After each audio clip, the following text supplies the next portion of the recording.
Hello, welcome back. This is chapter 2nd, Nelson Mandela. Long Walk to Freedom, written by Nelson Rolihlahla Mandela.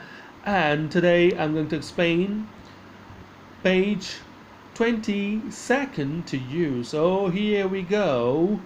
In South Africa, a man of color who attempted to live as a human being was punished and isolated. That in South Africa during those days, if a man tried to live like a human being, tried to live with the basic rights, tried to lead a life in which he tried to fulfill his all the needs, all his aspirations, and lead a life lawfully, that is, in which he demanded his rights, he was isolated. He was isolated from the family and the society because the government did not allow such a man to be the role model for the society, for his people, so that he encouraged people to go for the freedom, go for the rights. In South Africa, a man who tried to fulfill his duty to his people was inevitably ripped from his family and his home and was forced to live a life apart, a twilight existence of secrecy and rebellion. And in the second case, if he tried to serve his people, his society, in that case it was sure and certain that the man was to be taken away from the family and was isolated, was forced to lead a secluded life, in which a life in which one had to go underground, a life in which one had to live in hideouts, cannot come out in the open, and can only, if not allowed to serve the people, so obviously he would go against the government to get back the rights. So obviously he becomes a rebellion, and it becomes a life of a darkness that is cannot come out in the open and light. So I did not in the beginning choose to place my people above my family. In the beginning, when he attained some age, maturity say, he did not place his people above his family. His priority was obviously his family.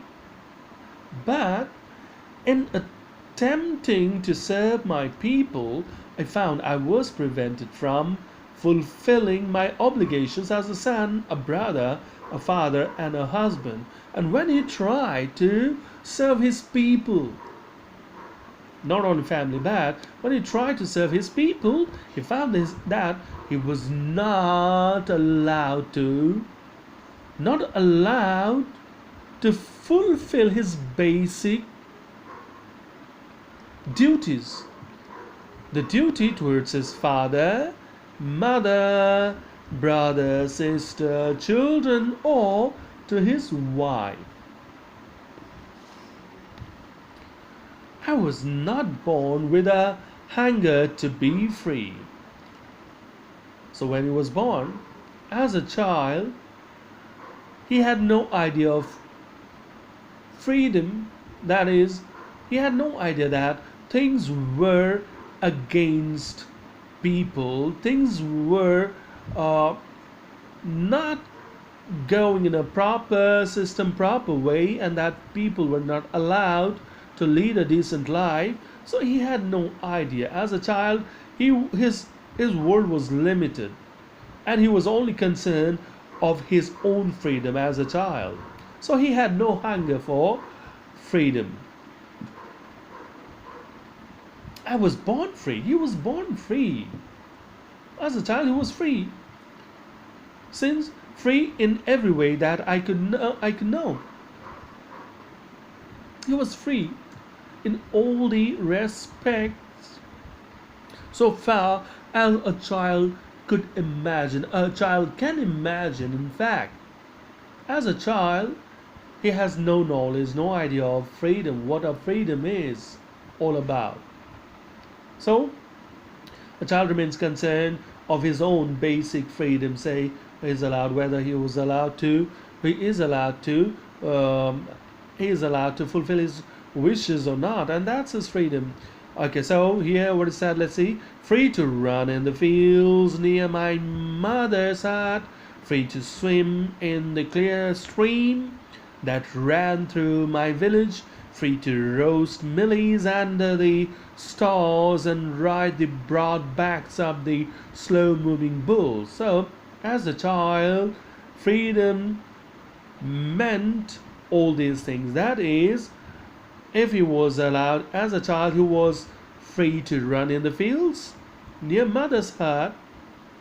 He was free to swim in the stream.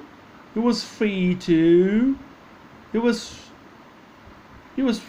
roast millies under the stars, that is, at night, preparing small meals, and in doing so, he was free.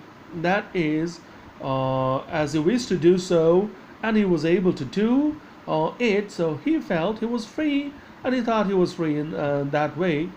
In that case, he was free. And he was able to ride the broad backs of slow-moving bulls. He could ride the bulls. So, freedom at that age as a child meant that whether he was able to do all these things or not. For Nelson Mandela, these things meant freedom as a child.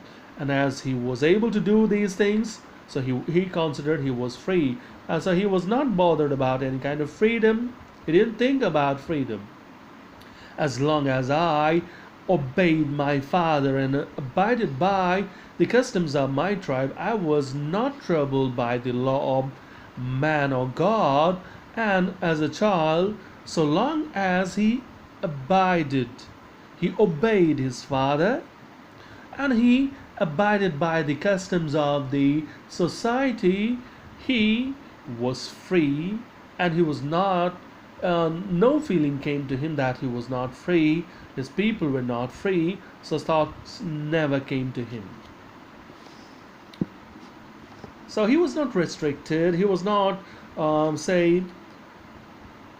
he was able to fulfill his wishes, so he thought he was free, and no thought of freedom as it is came to his mind. It was only when I began to learn that my boyhood freedom was an illusion, when I discovered as a young man that my freedom had already been taken from me, that I began to hunger for it. So when he grew up, reached maturity, came of age, he realized that the freedom that he thought as a boy, as a child, as a boy, was actually an illusion, was actually a dream. Obviously, that's fine for him, that was a freedom, but he was not free. Even at that time, though he was able to do those things, but he was not free. His people were not free. When he discovered all these things, when he became young, that is when he came of age, and he realized that freedom had already been taken away from him, and it was then he felt the hunger for being free. At first, as a student, I wanted freedom only for myself. And then he comes to the age when he was a student. And as a student, here too, his meaning of freedom was limited, restricted. So there, freedom meant freedom meant that whether he was able to do his fulfill his wishes or not. So what were they? Let's say transitory freedom of being able to stay out at night. Uh, Transitory, not permanent. That is say temporary freedom of being able to stay out of home at night. That is, as previously mentioned, that he loved to uh, prepare meals under under the under the sky, under the stars. That is obviously at night. So here too, he expressed the same idea. That is, freedom meant freedom as a student was was whether he was allowed to, whether he could stay out at night temporarily, not permanently, say for a few hours. That was freedom to him. Read what I pleased and go where I chose. So freedom meant the things that he wished to read, he was allowed to read those things only, and that he could um, say go where he liked. If he was allowed to go where he liked to, so that was his freedom. Later, as a young man in Johannesburg, I yearned for the basic and honorable freedoms of achieving my potential, of earning my keep, of marrying and having a family, the freedom not to be obstructed in a lawful life. Later, as a young man, when his studies were over, say, when he was a student, his freedom was restricted, limited, and he felt in those ways, as mentioned previously, whether he was free or not. Now, coming to Johannesburg as a young man completing his studies, when he thought of pursuing his career, then here freedom meant achieving the potential. If he was able to achieve his potential, what he was capable of, if he could achieve that potential, if he was able to do that particular work, if he was allowed to do that particular work that he was capable of, that was freedom to him. And freedom also meant at that point of time that he was able to earn sufficiently so that he could earn the livelihood for his family, that he was able to marry, that he was able to raise his family, that he was not obstructed in a lawful way, in a legal way, in a rightful way, that he was able to do whatever he pleased. So, as a young man, these were the meanings of freedom to him. But then I slowly saw that not only was I not free, but my brothers and sisters were not free. But then slowly he realized that not only was he not free, but his brothers and sisters were also not free. I saw that it was not just my freedom that was curtailed, but the freedom of everyone who looked like I did. And here he realized, when he started looking for a decent career for himself, there he realized that he was not free. And not only he, but he realized the people around him, those who looked the same way as he did, their freedom was also curtailed, their freedom was also restricted, cut down. That is when I joined the African National Congress. And that is when the hunger for my own freedom became the greater hunger for the freedom of my people. And this is when he joined African National Congress, and this is when his freedom, his hunger for freedom became the hunger, a greater hunger.